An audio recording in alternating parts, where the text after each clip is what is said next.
Hello friends, welcome to educational Mandir. Friends, आज की video में हम कक्षा 12 एनसीईआरटी इतिहास सीरीज़ में जो है वो लेसन 3 के एमसीक्यू देखेंगे। तो चलिए शुरू करते हैं।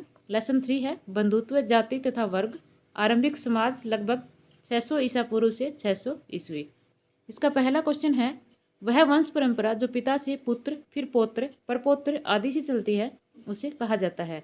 तो इस परंपरा को जो है वो पितृवंशिकता कहा जाता है। नेक्स्ट है, वह वंश परंपरा जो माँ से जुड़ी हो उसे कहा जाता है। तो उसे जो है वो मातृवंशिकता कहा जाता है। धर्मशास्त्रों के अनुसार पिता की संपत्ति पर किसका अधिकार होता था? तो पुत्रों का अधिकार जो है वो पिता की संपत्ति पर होता था। नेक्स्ट है, धर्मशास्त्रों के अनुसार कितने प्रकार के विवाह उत्तम माने गए हैं? तो विवाह के कुल 8 प्रकार माने गए हैं, जिनमें से 4 प्रकार जो है वो उत्तम माने गए हैं। नेक्स्ट है, धर्मशास्त्रों के अनुसार विवाह कितने प्रकार के अथवा कितने प्रकार के विवाह को अपनी स्वीकृति धर्मशास्त्र देते हैं? तो 8 प्रकार के विवाह को जो है वो स्वीकृति देते हैं। नेक्स्ट है, गोत्र के बाहर विवाह करने की पद्धति को कहते हैं। तो इसे कहते हैं बहिर्विवाह, ऑप्शन ए।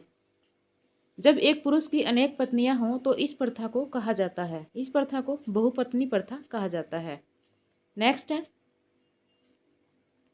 जब एक स्त्री के अनेक पति हों तो इस पद्धति को कहा जाता है, इसे कहा जाता है बहुपति प्रथा, ऑप्शन ए। गोत्र पद्धति के अनुसार स्त्री को विवाह के पश्चात किसका गोत्र धारण करना पड़ता था?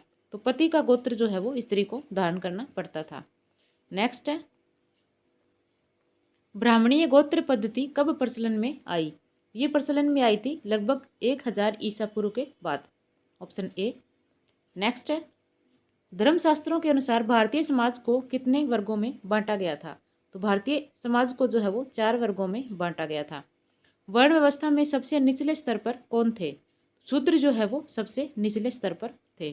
नेक्स्ट है, वर्ण व्यवस्था में सबसे श्रेष्ठ कौन थे? सबसे श्रेष्ठ जो है वो ब्राह्मण को माना जाता था। वर्ण व्यवस्था के अनुसार कौन राजा हो सकता था? क्षत्रिय जो है वो राजा हो सकता था। नेक्स्ट है, निषाद कौन थे? तो निषाद जो है वो थे जंगल में रहने वाले लोग, आखेटक, ऑप्शन ए। एकलव्य कौन था? निषाद था, क्षत्रिय था, वैश्य या ब्राह्मण? तो एकलव्य जो है वो निषाद था, ऑप्शन ए। नेक्स्ट है, एकलव्य की कथा निम्नलिखित में से कौन से ग्रंथ में मिलती है? तो एकलव्य की कथा जो है वो मिलती है महाभारत में। नेक्स्ट है, रेशम के बुनकरों का वर्णन किस अभिलेख से मिलता है? रेशम के बुनकरों का वर्णन जो है वो मिलता है मंदसौर अभिलेख से। मंदसौर अभिलेख कहाँ पर स्थित है? तो मंदसौर अभिलेख जो है वो मध्य प्रदेश में स्थित है। नेक्स्ट है, बौद्ध भिक्षु फाहियान किस देश का रहने वाला था? तो बौद्ध भिक्षु फाहियान जो है वो चीन का रहने वाला था, ऑप्शन सी। नेक्स्ट है, गुजरात प्रदेश का प्राचीन नाम था। गुजरात का प्राचीन नाम जो है वो था लाट, ऑप्शन ए। नेक्स्ट है, वर्ण व्यवस्था वाली सामाजिक प्रणाली में कुछ लोगों को अस्पृश्य घोषित कर दिया जाता था, उन्हें कहा जाता था। तो ऐसे लोगों को जो है वो चंडाल कहा जाता था। नेक्स्ट है, वर्ण व्यवस्था वाली सामाजिक प्रणाली में असंस्कृत भाषी विदेशी लोगों को क्या कहते थे? ऐसे लोगों को जो है वो मलेच्छ कहा जाता था, ऑप्शन बी। ऋग्वेद के किस सूक्त में वर्ण व्यवस्था मिलता है? तो वर्ण व्यवस्था जो है वो मिलती है पुरुष सूक्त में, ऑप्शन बी। नेक्स्ट है, शौर्य, युद्ध और वर्षा का देवता कौन था? तो शौर्य, युद्ध और वर्षा का देवता था इंद्र, ऑप्शन सी। मनुस्मृति के अनुसार चांडाल के कर्तव्य थे गांव से बाहर रहना, लोहे के आभूषण पहनना, मरे हुए व्यक्तियों की अंत्येष्टि करना, उपरोक्त सभी। तो ये सभी कार्य जो है वो चांडाल के कर्तव्य थे, ऑप्शन डी। नेक्स्ट है,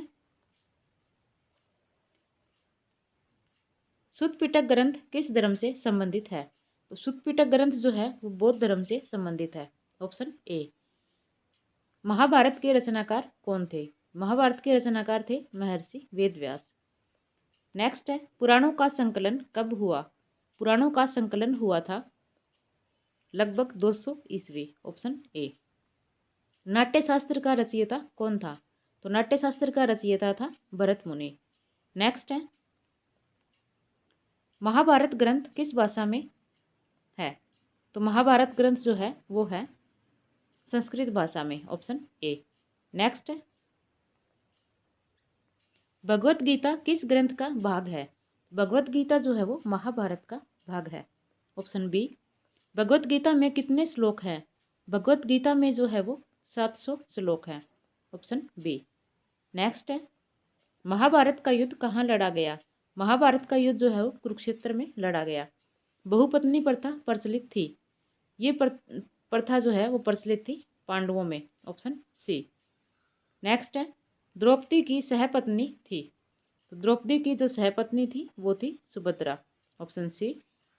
कुंती और निषादी ग्रंथ की रचयिता कौन थी?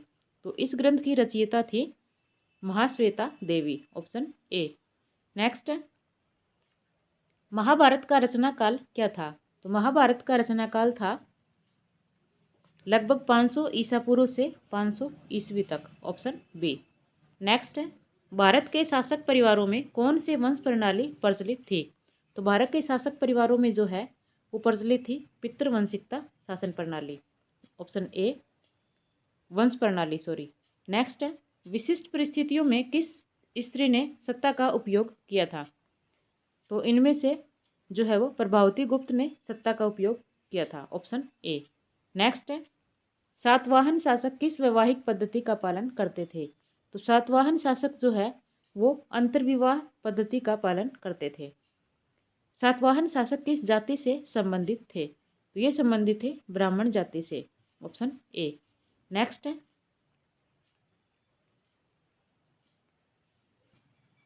गौतमी पुत्र श्री सातकर्णी किस वंश का था? तो गौतमी पुत्र श्री सातकर्णी जो था वो था सातवाहन वंश का, ऑप्शन सी। मर्षकटिकम का लेखक कौन था? मर्षकटिकम के लेखक हैं शूद्रक, ऑप्शन सी। नेक्स्ट है, महाभारत का समालोचनात्मक संस्करण कब पूरा हुआ? तो महाभारत का जो समालोचनात्मक संस्करण है वो पूरा हुआ था 1966 में, ऑप्शन ए। नेक्स्ट है, महाभारत का समालोचनात्मक संस्करण किसने तैयार किया? ये तैयार किया था V.S. Sukthankar, option A. आरंभिक बौद्ध ग्रंथ किस भाषा में लिखे गए हैं? तो बौद्ध ग्रंथ जो है वो पाली भाषा में लिखे गए हैं। नेक्स्ट है, अष्टाध्यायी का लेखक कौन था? तो अष्टाध्यायी के लेखक थे पाणिनि, ऑप्शन बी। रामायण और महाभारत ग्रंथ किस भाषा में लिखे गए हैं? रामायण और महाभारत जो है वो संस्कृत भाषा में लिखे गए हैं। नेक्स्ट है, पुराण और धर्मसूत्र ग्रंथ किस भाषा में लिखे गए हैं? पुराण और धर्मसूत्र ग्रंथ जो है वो भी संस्कृत भाषा में लिखे गए हैं। वेदों की संख्या कितनी है? तो कुल 4 वेद हैं, ऑप्शन डी। नेक्स्ट है, वेदों की भाषा क्या थी? तो वेदों की जो भाषा थी वो थी संस्कृत। हस्तिनापुर कहाँ है? हस्तिनापुर जो है वो उत्तर प्रदेश में है।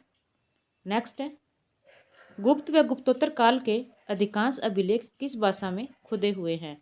तो गुप्त व गुप्तोत्तर काल के जो है वो अधिकांश अभिलेख खुदे हुए हैं संस्कृत भाषा में, ऑप्शन ए। नेक्स्ट है, ह्वेनसांग किस देश का निवासी था? तो ह्वेनसांग जो है वो चीन का निवासी था, ऑप्शन बी। मनुस्मृति के अनुसार माता पिता की मृत्यु के बाद संपत्ति का अधिकार किसको दिया जाता था? तो मनुस्मृति के अनुसार जो है वो ज्येष्ठ पुत्र को संपत्ति का अधिकार दिया जाता था। इसी के साथ हमारा चैप्टर कंप्लीट होता है। धन्यवाद।